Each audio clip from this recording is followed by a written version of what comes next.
Good morning and welcome to The Old School, a podcast about a host of things, not least of which education, which will be our topic today. And with that endeavor, I am joined by Herr Dr.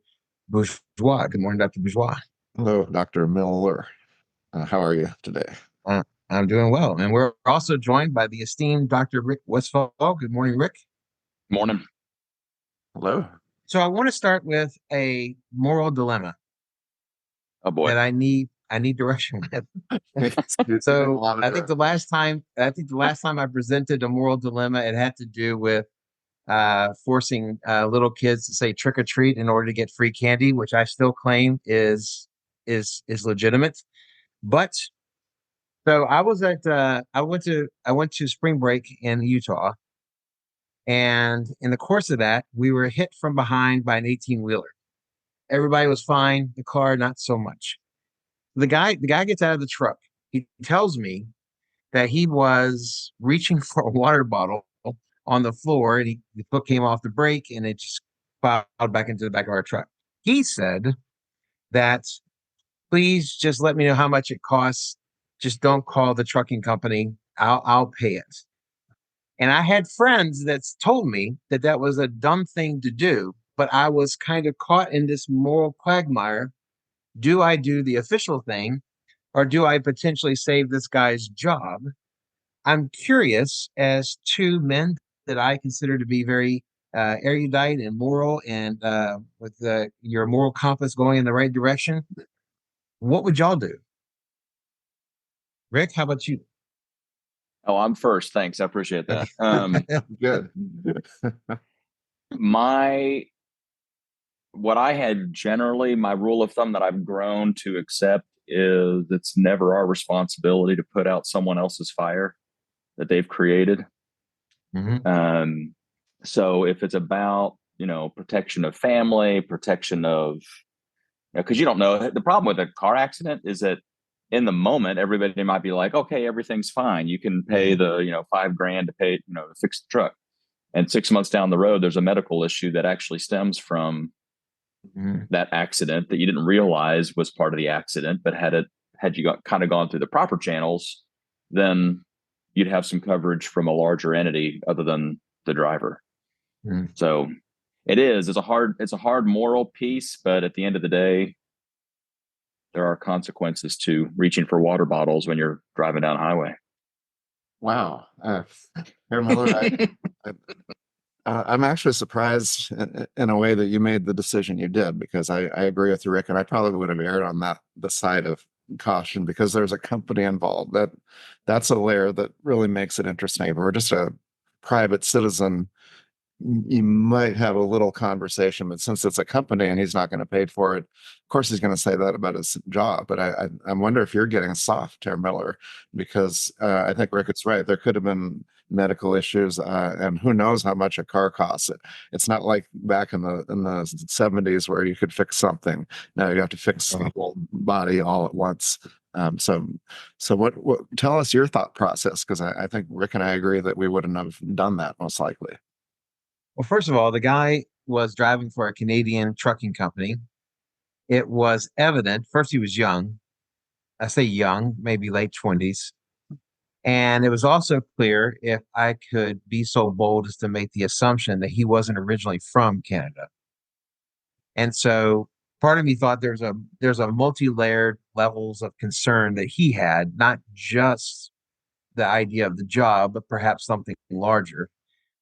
And so I must admit that maybe I am getting soft, but I went ahead and gave him the opportunity to pay for it. So we came back here. We ended up getting a bunch of estimates, and I sent him an estimate for the repairs. I sent him an estimate for a rental car while our car was going to be out of commission. And ultimately, he said, "Well, I can't do this." He said, "Can we do something about the price?" I'm like, "It's not me." It's not. So once it was clear he was not in a position to pay, then in my mind, the decision had already been made, and he went in and said, "Just go ahead and call the trucking company," and I ended up doing that. But it's just, it's I grew up in a working class town. All of you, both of y'all grew up in working class areas. I mean, it is not something to take lightly that somebody could lose their job. Sure.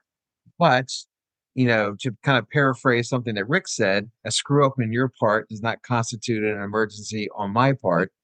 But at the moment, I kind of made it my problem.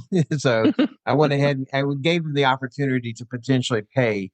But ultimately, it has now gone to the company. And so we will wait and see. I'm waiting. They told me the check is in the mail. So we'll see how that Yes. goes. That sounds a lot like GIF or GIF. There's no telling what it's called. Well, One of the things, yeah, go ahead. one of the things we want, I want you to go on the air when you actually get the check and just Right, tell right. did you in fact receive it? Was it in rubles or whatever they have in Canada? rubles.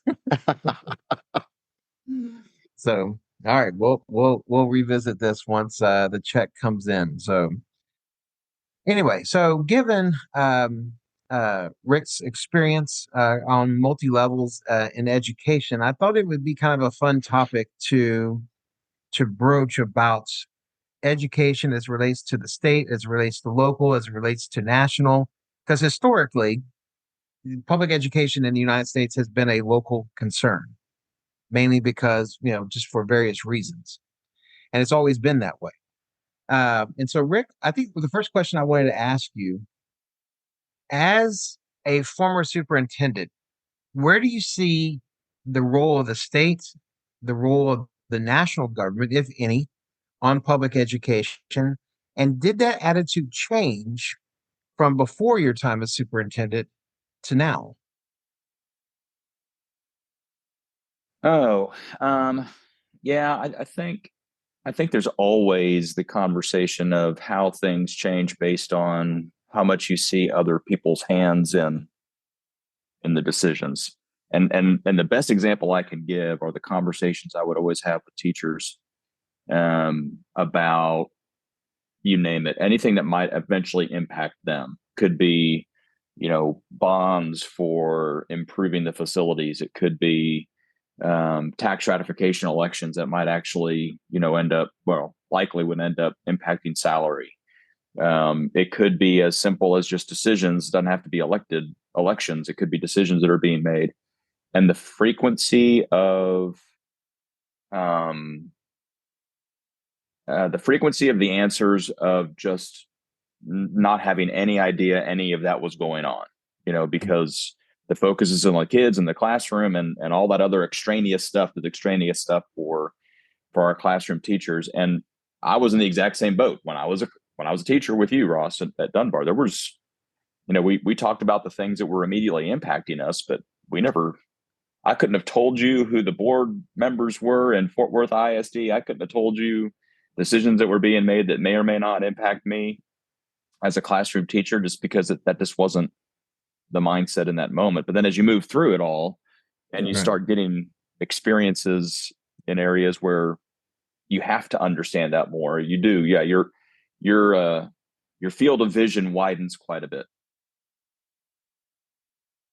So with regards, yeah, with regards to the states, I mean, one of the things that kind of surprised me when I moved to Texas was the notion of the independent school district. Yeah. That's what ISD means. Right. And I didn't know what that meant. I didn't know if it was just like the Wild West and everyone was doing kind of crazy stuff, Yep. or whether there was a general structure in place and the ISD had room to maneuver within that structure.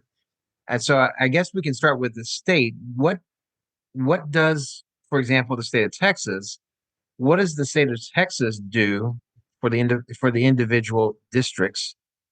And is it different than what they should do or could do? And in context of with operations, as far as not necessarily funding, because that's more kind of a local thing, but as far as like the decisions that an ISD can make on their own in relation to what they need the state permission to do. Yeah, and do talk about the state funding, because that's a sure big case also. Well, yeah, because for sure state funding is that's what makes everything go around. In the House Bill House Bill 3, and there's always a House Bill 3 every session. So House Bill 3 a few sessions ago, when the state took away the authority of the board to really set the maintenance and operations tax rate and essentially mandated compression every single year, that took away the autonomy of an individual school board to make decisions that they needed to make for their community.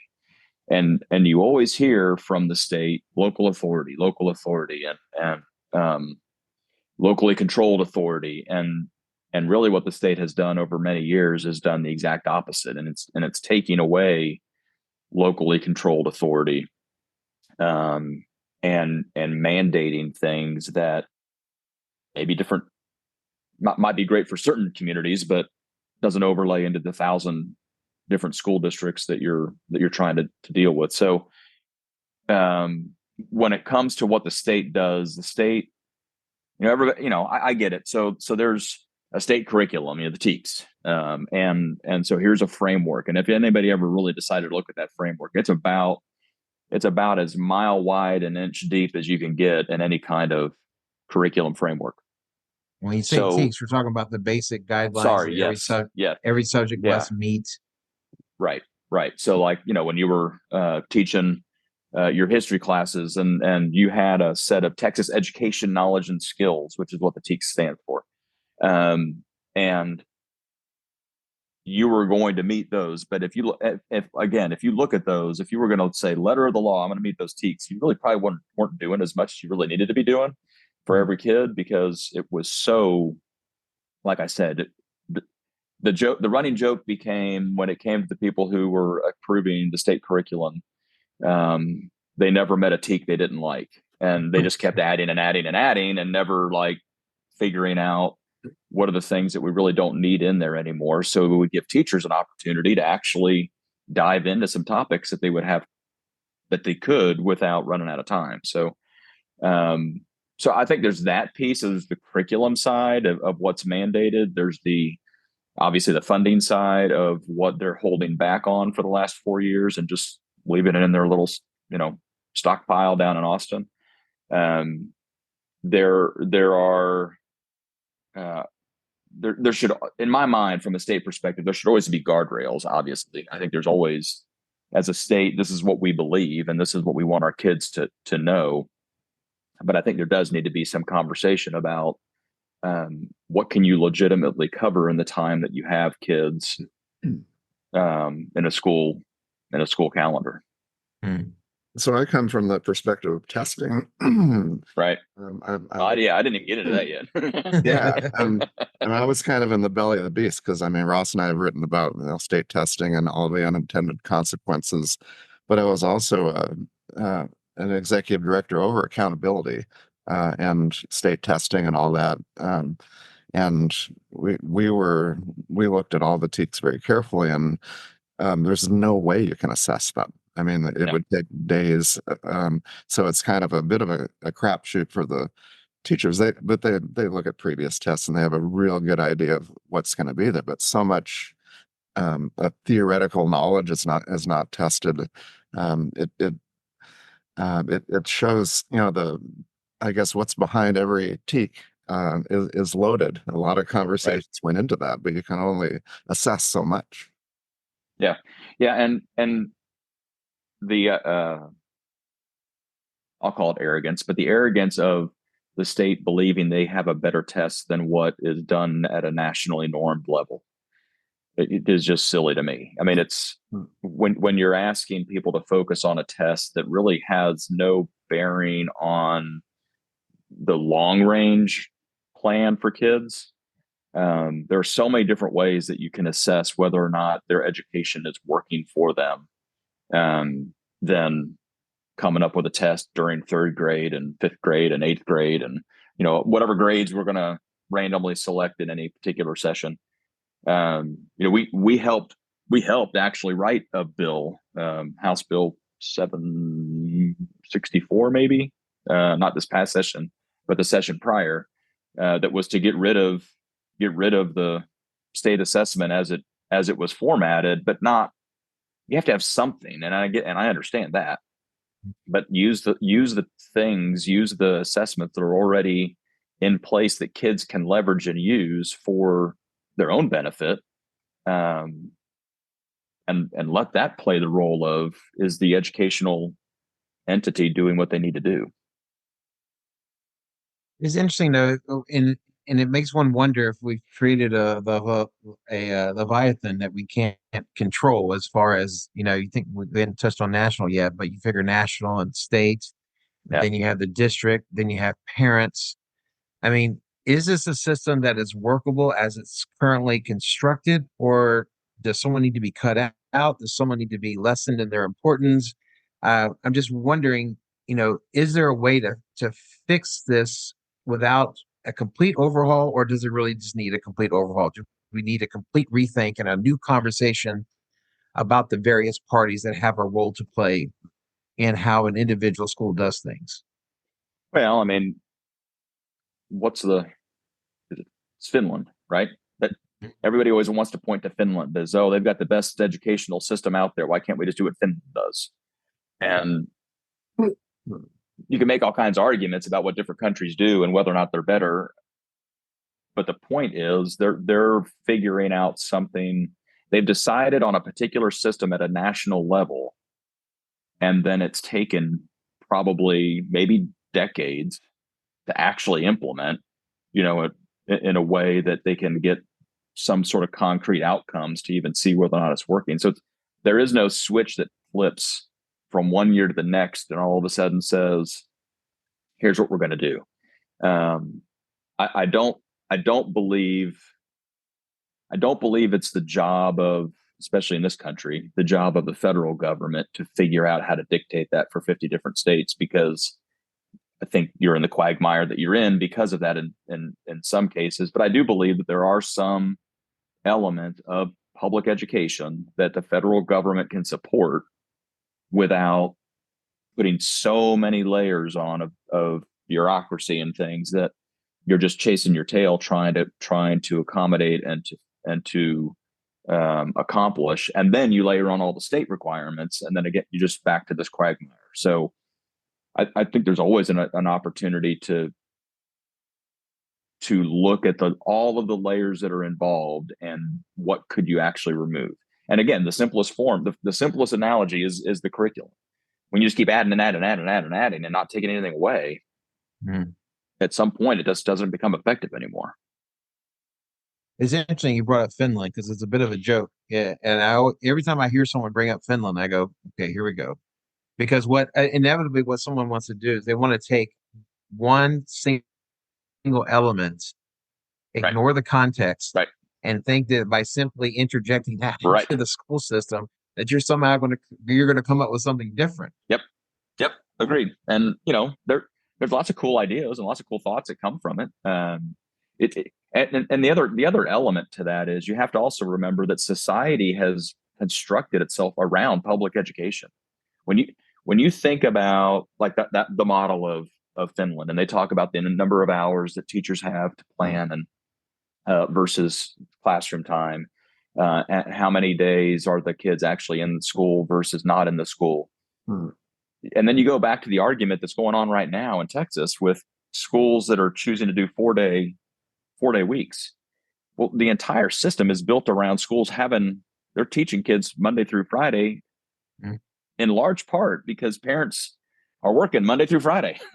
So, so when the more districts are doing, Monday through Thursday or Tuesday through Friday or whatever it happens to be, is there going to be some sort of societal shift then that has to make up for that, to figure out how do we manage the fact that now my kids aren't in a school building when I've got to go to work, potentially two jobs, maybe three.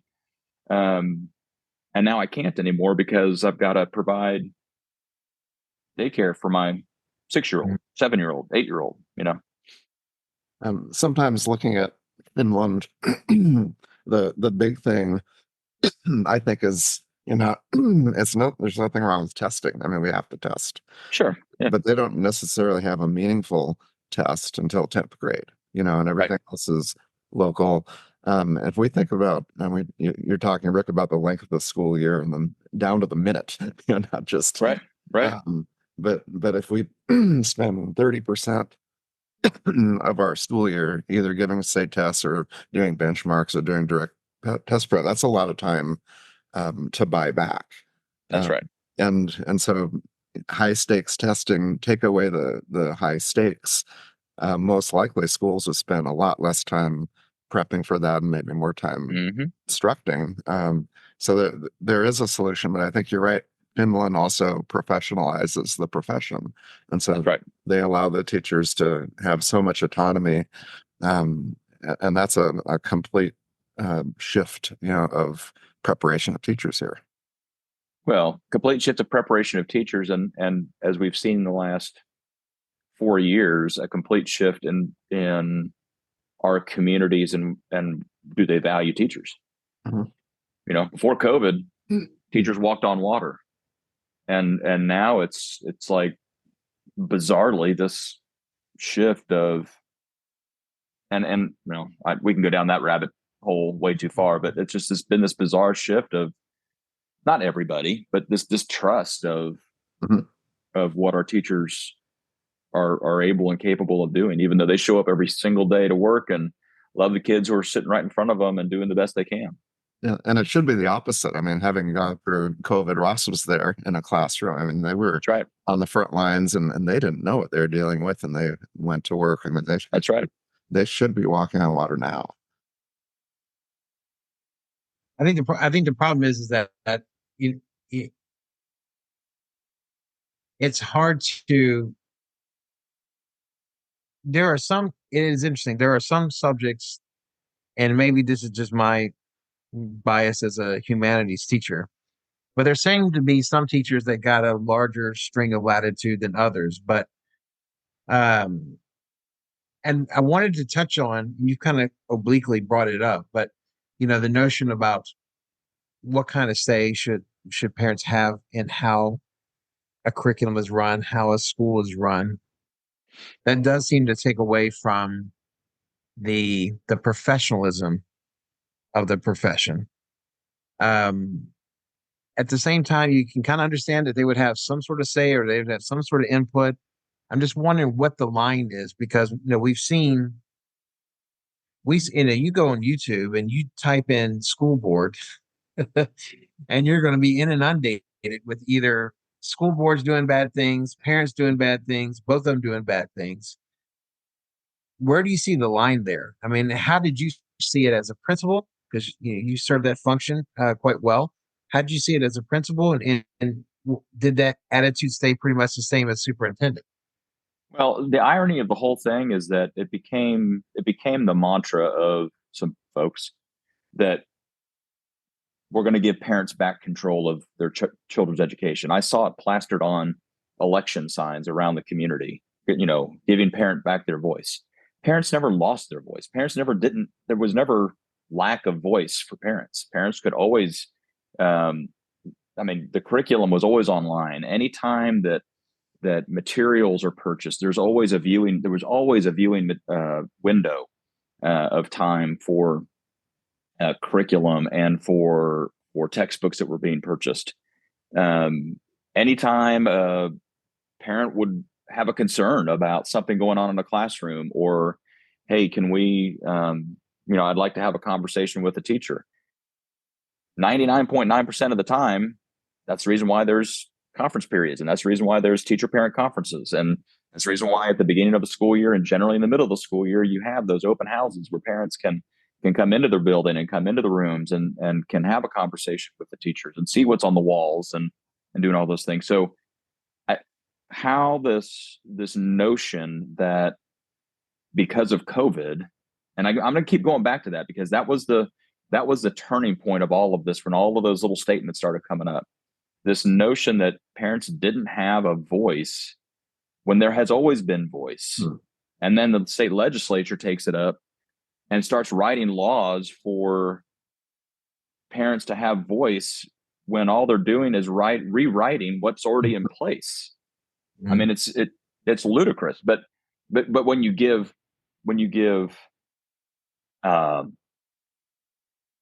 Oh, well, when you echo that narrative, when politicians echo that narrative, when elected officials in power echo that narrative, then it becomes people just assume that that must be true, and oh gosh, I never have had voice, and it's just absolutely wrong.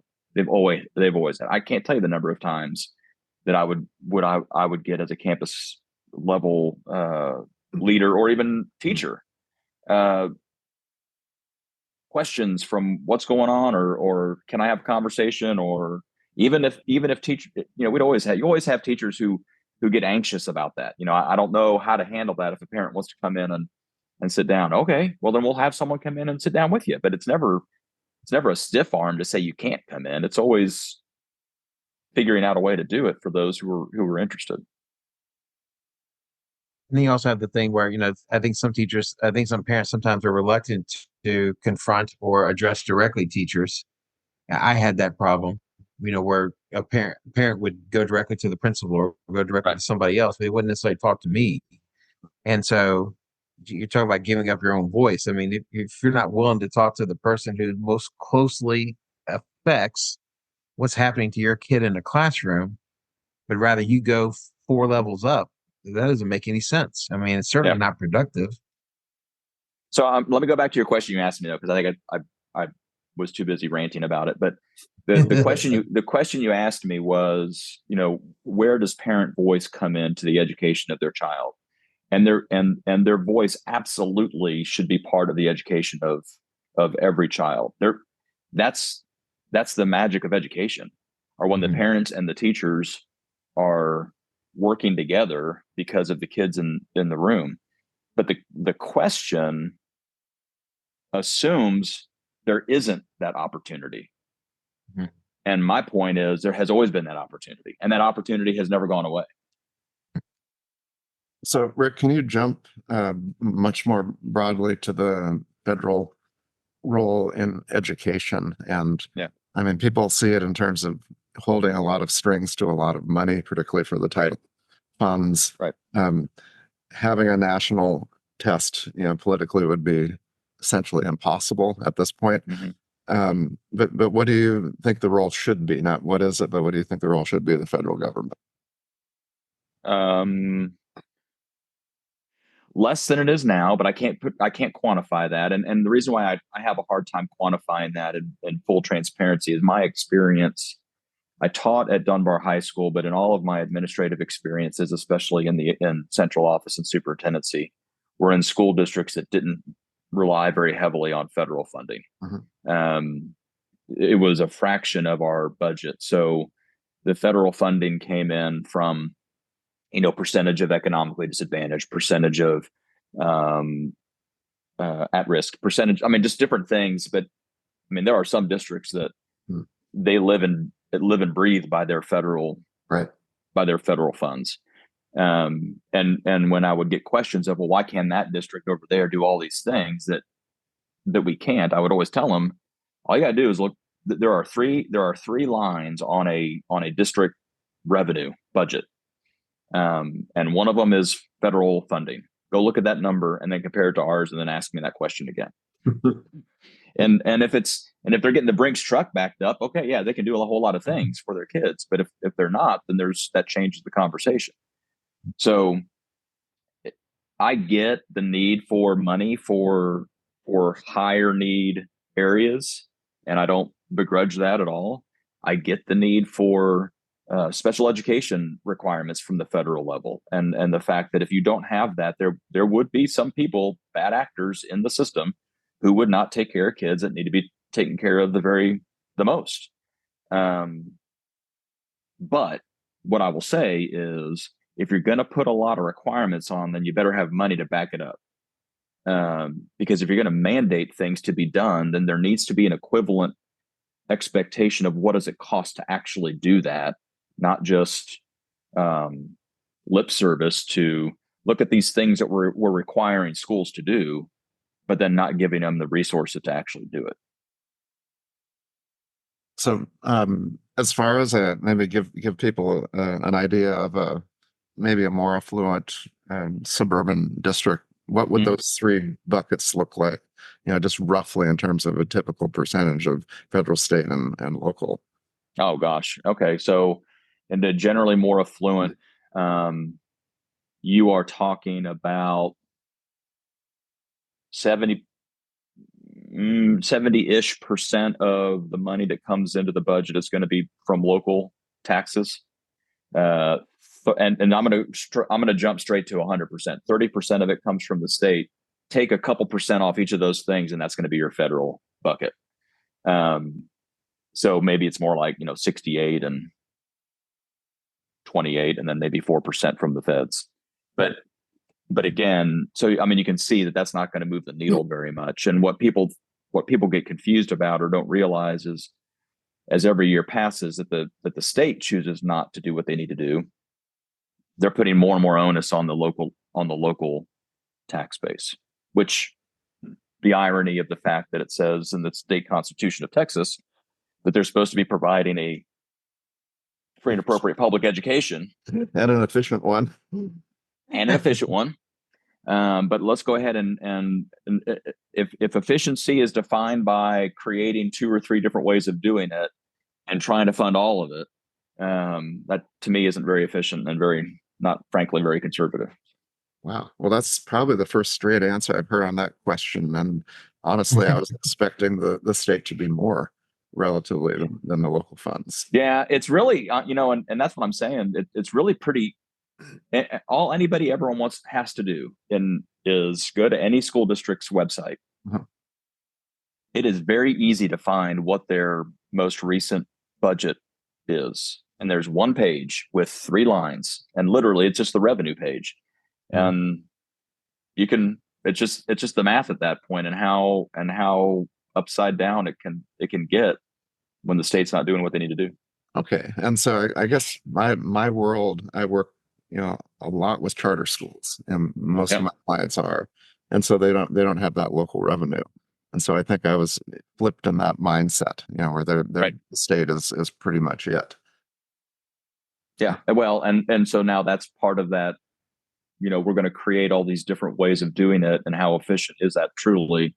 Mm-hmm. And all the private school voucher conversations that are going on right now, what the state has done is taken the ire away from public educators as they talk about charters, and now they've all they're focusing all their ire on these private vouchers, and charters are another whole nother conversation about how the state has chosen to fund them. And to your point, there is not a local tax base for charters. So 100% of the money that goes to charters is coming from the state. So for that to happen, and for funds to still be available, ISDs then have to figure out locally how to pay for their portions. And that's the reason why you get this really out of balance, that the local tax base is really having to pick up a lot of that slack. Well, there are so many details here, that, and we talk about capture of funds from other districts. Who knows that? I mean, that could take days to unpack, the rationale, the pros and cons of that. What do you think, Rob, from this? Well, I was is any of that surprising? Well, I would tell you that as a teacher, I very much compartmentalized what I focused on and what I didn't. And anything that even sniffed of math, I just kind of shut that part down and didn't really think about it, because I have many qualities. Mathematical acumen is not one of them. And so I just kind of I'll ask my wife about it from time to time. What's the deal? I understood Texas trying the Robin Hood thing where they were trying to spread out money. I got that. I understood that because I know Robin Hood, so that was okay. But as far as like the big picture, it always just seemed like a cloud to me. And I also didn't know how different Texas was to other states. Yeah. And I don't know to what degree either of you know. Is Texas unique in how they structure things, or is this pretty much par for course throughout the country?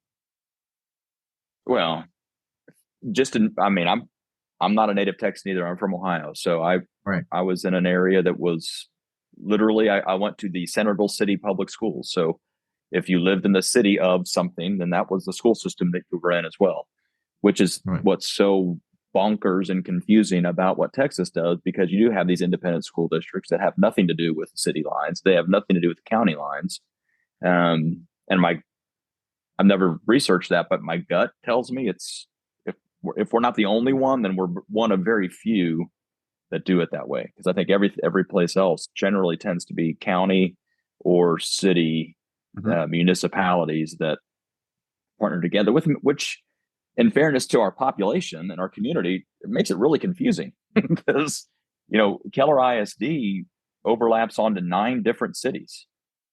Now, primarily it's Keller and Fort Worth, but there's 7 other little municipalities that the borders of Keller ISD hit, and that's 9 different conversations and partners with different cities that you end up having to have, versus if you are a city school, then you have one city, one school board, all those things that make things a little efficient. Is the city model, though, can that become a bit unwieldy? If you have, for sure, if you have a large city. So do you think perhaps, I don't know when it started, the ISD concept or the differences between Texas and other states began, but is it possible that was part of the initial thinking, or is it just something else entirely different? This, you can fact check me on this, because this is absolutely urban legend, is my hunch. Okay. But this is what I heard. What I heard was ISDs were created and drawn based on where the ranches were. And so they drew the lines to figure out how to best get kids to as close as they could to wherever the nearest school was. And at that time, obviously, it had nothing to do with cities or counties. It was just, we're going to draw these lines, and this is where we'll take all the kids from inside these lines and take them to this one place. That's what I was told one time, and then I never did any research on it. There's no rhyme or reason. Just they're just drawing lines on a map. It's like the Middle East after World War I. Europe is just like a country here. All you got to do, and seriously, all you got to do is look at these ISD lines. Just look at Keller's ISD line. There is.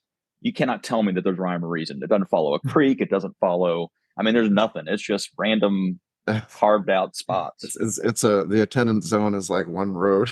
You're in Northwest. Let's go even worse. Sometimes attendance zones cut into the middle of people's yards. Like, it's just, it doesn't even follow roads. So if your bedroom is on one side of the house, you go to this school. Yeah. I mean, well, I actually did teach in Northwest ISD. I taught German there for a couple of years, and on the I guess the summer, when the teachers got together, we got on a bus and drove the attendance zone and around the perimeter. I thought, wow, this is pretty big. It took a long time to get around, and these are Northwest ISD is 240 square miles, and wow. And when you put that into relationship, like with a Keller ISD, Keller is 54 square miles. So just land mass, Northwest is 5 times bigger than Keller. And, at some point that becomes insanity when fast growth is happening in a district as big as Northwest. What does build out even look like? What you would hate to think is that the design of ISD boundaries are not akin to congressional districts, because then it would seem like that the decision-making process by which districts are drawn are political and not necessarily educational or other or expediency or practicality or whatever the case may be. So, yeah, again, you can look at the political lines, and they have nothing to do with how the ISDs are drawn. They don't cleanly overlap there either. One of the last things I wanted to kind of bring up, and it had to do with, and this may be controversial. Maybe we'll shelve this for another episode later on down the road. But one of the things that I was most impacted by was how people saw history education, and history education as determined by fill in the blank. whether it was a kind of a federal idea or whether it was a state idea. And of course, we have talked a little bit about how the state tends to shape instruction by what teaks they decide to put on a subject or what have you, and that drives what is talked about in class. Um, from your point of view, and I know you come from the math world, but surely your experience kind of allowed you to kind of see a lot of this firsthand. What do you see as the kind of the end result of where we are now, where there seems to be this kind of, I don't know what the word to use, this kind of shark and jets like kind of prancing around trying to figure out how to properly do this. For me, I taught advanced placement to a certain degree. I could ignore what the state said about this, that, or the next thing. I had to kind of more concentrate on College Board. But where do you see as the inroad to this? Well, to your point, I think honestly, history is going to be one of the hardest subjects to teach moving forward because it's always adding on to it. Because it's history. It's there is going to be another chapter that needs to be added to the book because we've gone through another decade. Math is math, and it doesn't. You can maybe dream up some new theories and formulas, but there's really not a whole lot changing with that. So to me, that's going to be the hardest piece, and even as simple as the curriculum itself, the instructional materials itself. When you're on 8-year cycles of being able to purchase, well, by the time you get to year 8, how much of that history book has changed that you're just having to supplement because 8 years have passed that wasn't in the book. To me, it does. It goes back to kind of a reset of what's going to be important and what's not going to be important. And unfortunately, that's just going to get into the political realm of who's driving the boat. But as you think about the subject of history and you think about what are the tenets of what kids need to truly understand to be productive citizens in not only just the state of Texas, but in the United States. And if you can just if that's the purpose of teaching history, is to understand your history so that you don't, in some cases, don't make the same mistakes as the cliche goes. History repeating itself. So understand your history and understand how it got us and led us to this point. Then that's the critical thinking part that you get kids to get their heads wrapped around. But to say that there's certain elements of history that shouldn't be taught because it hurts our feelings or it might cause tough conversations in the classroom. And I struggle with that because why wouldn't we want to figure out and understand the history of our country and the history of what led up to our country and the history of our state and all the things that led up to it, even the gross parts that are hard to talk about.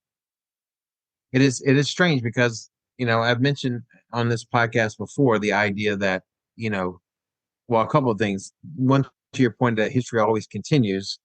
Although from an historical point of view, it's always suggested that 70 years in the past, it's still politics. It's not history yet, and whenever you hear about a teacher getting in trouble, it's usually because they start flirting with stuff that happened yesterday or, and not necessarily current events. Things. Right. Yeah. Current events. That's a trap. But as far as like conversations go, I'm a big believer in the conversation. I think ever since Franklin said, stay away from death and politics, and I think it has made us incompetent as far as the ability to be able to speak about politics and to speak well and appropriately about politics. And the only way you learn to do it better is by doing it often.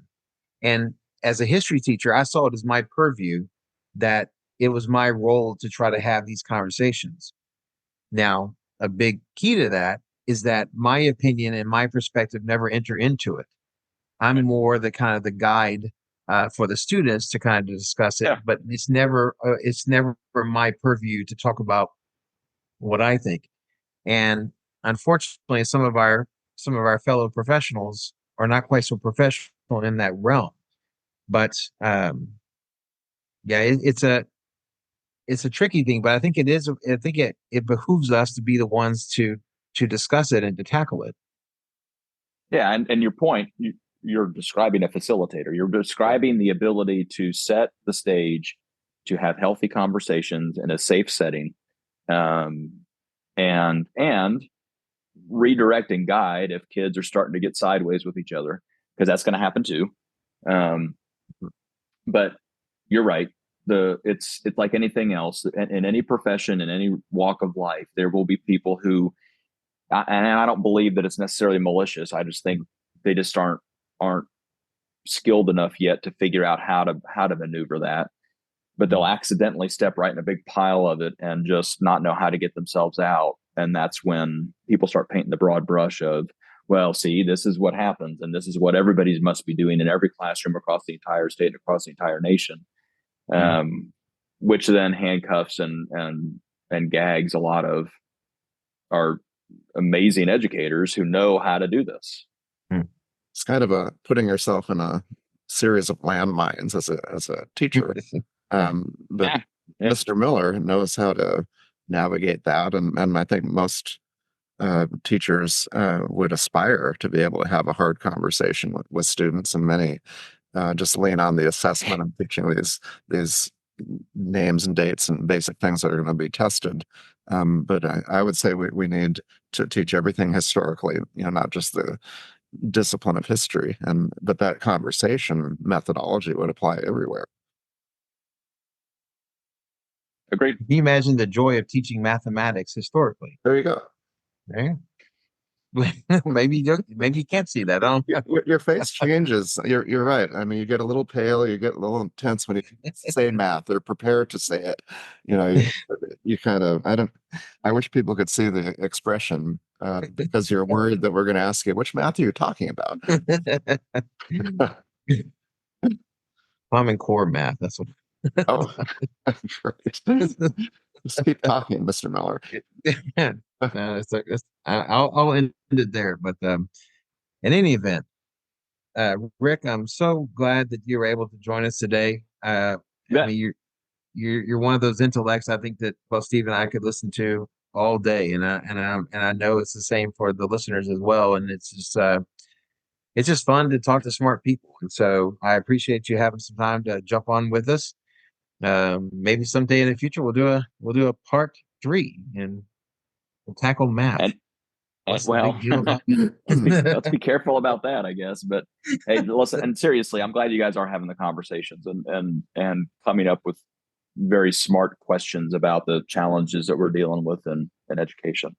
I will question one thing that you're working on, and when you invite people like Ketchum onto your podcast, I just it does cause me to wonder about your rational thinking and your logic. But hey, listen, this is not my podcast, so you guys do you. But boy,